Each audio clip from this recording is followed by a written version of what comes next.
ओम वेद रहस्य 17वां भाग। वेदों की रक्षा का प्रबंध। पहला उपाय।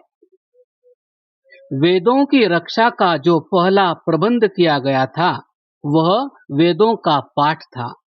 8 प्रकार के क्रम पाठ वर्णन में किए गए हैं। अष्टो विकृतः प्रोक्ता क्रम पूर्वा मनुष्यभिः जटामाला शिखालेखा ध्वजो दंडो रथो घनः।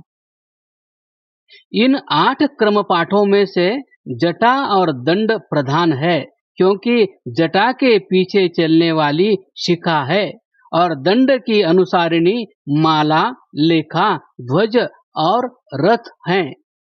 घन उपयुक्त जटा और दंड के पीछे चलता है। इन क्रम पाठों में कुछ और भेद करके प्रत्येक मंत्र के 11-11 प्रकार से पाठ करने का विधान किया गया है। ये पाठ काशी, मिथिला, नदिया और बंबई तथा मद्रास आदि में आज भी होते हैं। वेद के एक एक शब्द को जब 11-11 बार पढ़ा जाता था तो किस प्रकार संभव हो सकता था कि उनमें किसी प्रकार की मिलावट हो सके। यहाँ हम सामवेद के पाठ का संक्षिप्त सा उदाहरण देते हैं, जिससे समझा जा सके कि ये पाठ किस प्रकार हुआ करते थे। 1. क्रम पाठ। भू भुव भुव स्वः स्वः तत् तत्सवितुः। 2. जटा पाठ। भू भुव भुव भुः भू भुव भुव स्वः स्वः भुव भुव स्वः। 3. घन पाठ। भू भुव भुव भू भू भुव स्वः स्वः भुव भू भू भुव स्वः।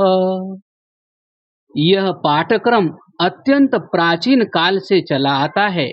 ऐतरेय, आरण्यक तथा प्रातिशाख्य आदि प्राचीन ग्रंथों में उसका वर्णन है।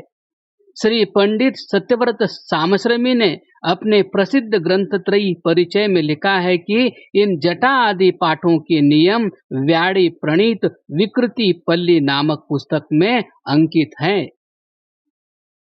दूसरा उपाय।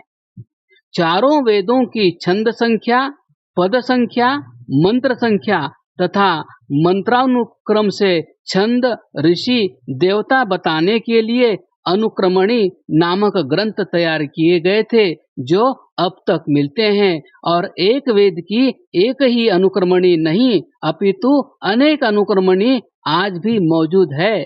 जैसे प्रथम ऋग्वेद के अनुक्रमणियों के नाम इस प्रकार हैं। 1. शौनकानुक्रमणी।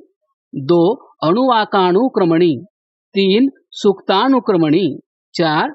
आर्षानुक्रमणी। 5. छंदानुक्रमणी। 6. देवानुक्रमणी। 7.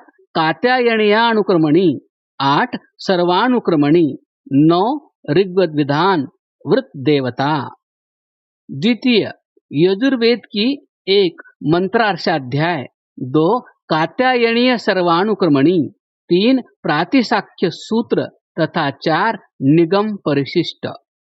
तृतीय सामवेद की 1 आर्षेय ब्राह्मण। 2 नैगमेयाणां मृक्षवार्षम। 3 नैगमेयाणां मृक्षु दैवतम। चतुर्थ अथर्ववेद की बृहस् सर्वानुक्रमणी। मैक्स मुलर ने इन अनुक्रमणियों पर अपने एक ग्रंथ में विचार करते हुए लिखा है कि ऋग्वेद की अनुक्रमणी से हम उसके सूक्तों और पदों की पड़ताल करके निर्भीकता से कह सकते हैं कि अब भी ऋग्वेद के मंत्रों, शब्दों और पदों की वही संख्या है जो कात्यायन के समय में थी। चरण व्यूह परिशिष्ट में वेदों के अक्षरों तक की संख्या मिलती है। जैसे ऋग्वेद के अक्षरों की संख्या 4,32,000 तथा यजुर्वेद की 2,53,868 है। तीसरा उपाय, उपर्युक्त अनुक्रमणियों की विद्वानों ने टीकाएं करके उन्हें और भी सुरक्षित कर दिया है। इसके सिवा वेदों के अनेक भाष्य किए हुए मिलते हैं जिनसे भी वेदों की रक्षा होती है। इतने साधन रक्षा के होते हुए भी कुछ एक व्यक्ति कहते हैं कि वेदों में प्रक्षेप है, परंतु वे अज्ञात नहीं। जहाँ जहाँ भी प्रक्षेप है उन्हें वेद के विद्वान जानते हैं। ऐसा कहने वालों और वेदों में प्रक्षेप बतलाने वालों में सुगमता के साथ पंडित रघुनंदन शर्मा का नाम लिया जा सकता है। उन्होंने अपने बड़े मूल्यवान ग्रंथ वैदिक संपत्ति में इस विषय का समावेश किया है। इसलिए यह आवश्यक प्रतीत होता है कि इस प्रकरण को समाप्त करने से पहले उस पर विचार कर लिया जावे क्रमशः।